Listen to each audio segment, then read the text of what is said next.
Nothing can justify the collective punishment of the Palestinian people. Some 196 humanitarian aid workers, including more than 175 members of our own UN staff, have been killed.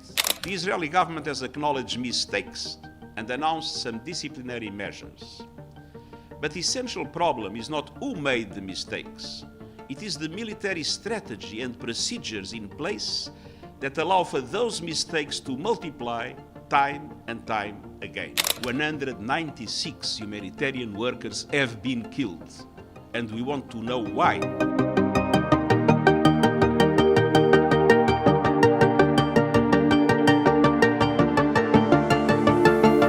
This Sunday marks 6 months since Hamas launched the abhorrent terror attacks in Israel. The 7th of October is a day of pain for Israel and the world. The United Nations and I personally mourn with Israelis for the 1,200 people, including many women and children, were killed in cold blood. Nothing can justify the horror unleashed by Hamas in October 7th. And I once again utterly condemn the use of sexual violence, torture, injuring and kidnapping of civilians, the firing of rockets towards civilian targets, and the use of human shields.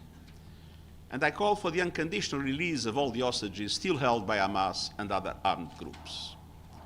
Until then, they must be treated humanely, with visits and assistance from the International Committee of the Red Cross. I have met with many of the family members of those being held captive and even former hostages themselves.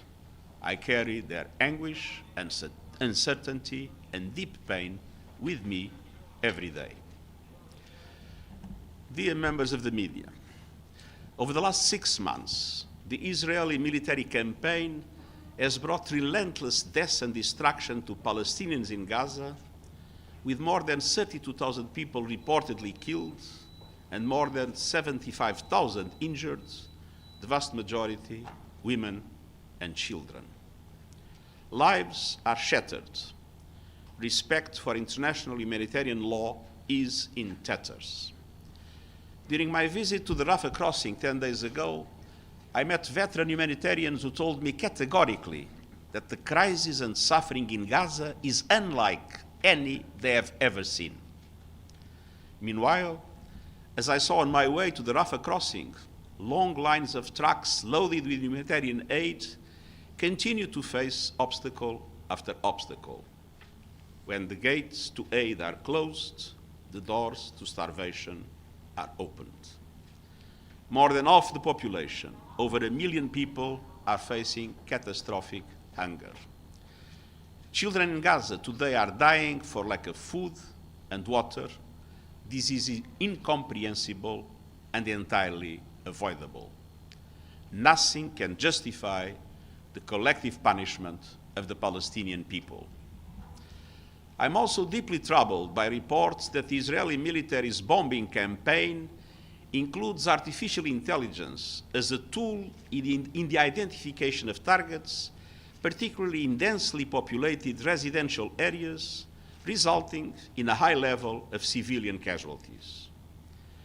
No part of life and death decisions which impact entire families should be delegated to the cold calculation of algorithms.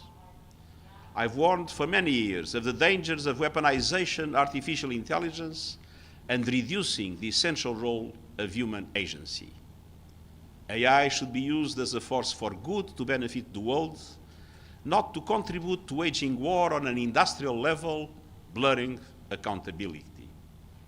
In its speed, scale, and inhumane ferocity, the war in Gaza is the deadliest of conflicts for civilians, for aid workers, for journalists, for health workers, and for our own colleagues.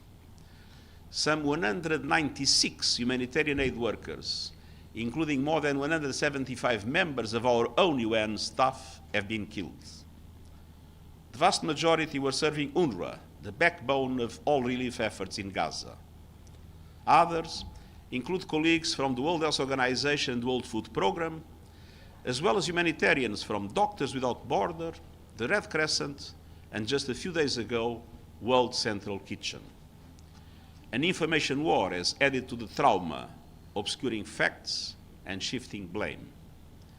Denying international journalists entry into Gaza is allowing disinformation and false narratives to flourish. We honor all humanitarian workers who have been killed in this conflict and pledge to remember their commitment and sacrifice.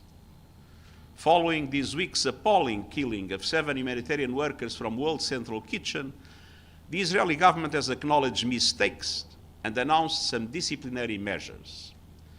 But the essential problem is not who made the mistakes. It is the military strategy and procedures in place that allow for those mistakes to multiply time and time again. Fixing those failures requires independent investigations and meaningful and measurable changes on the ground. In the aftermath of this tragedy, the United Nations was also informed by the Israeli government of its intention to allow a substantial increase in humanitarian aid distributed in Gaza. I sincerely hope that these announced intentions are effectively and quickly materialized, because the situation in Gaza is absolutely desperate.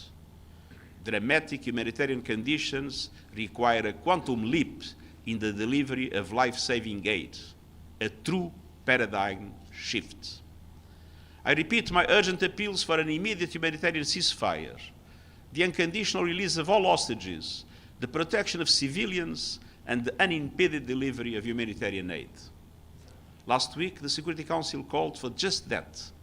And in December, the Council demanded accelerating the delivery of life-saving aid under a UN mechanism. All these demands must be implemented. Failure would be unforgivable. 6 months on, we are at the brink of mass starvation, of regional conflagration, of a total loss of faith in global standards and norms. It is time to step back from the brink, to silence the guns, to ease the horrible suffering, and to stop a potential famine before it is too late. Thank you. Thank you. Edie Letter. Thank you, Mr. Secretary General. You've said there should be an independent investigation. What can the United Nations do to promote such an investigation? Well, it is obviously for the government of Israel to accept the possibility of that independent investigation, because the investigation can only work with the cooperation of the Israeli authorities. But as I said, the question is not this only specific incident. 196 humanitarian workers have been killed, and we want to know why each one of them was killed. Gabriel. Thank you, Mr. Secretary General. Gabriel Elizondo from Al Jazeera English. Sir, the Israeli government seemed to indicate that they would only open the Erez crossing temporarily. Are you satisfied with that? We don't know yet what kind of measures will be announced entirely. It is obvious that, as I said, it's not enough to have scattered measures. We need a paradigm shift. We will see if it comes, and after that, we will pronounce ourselves.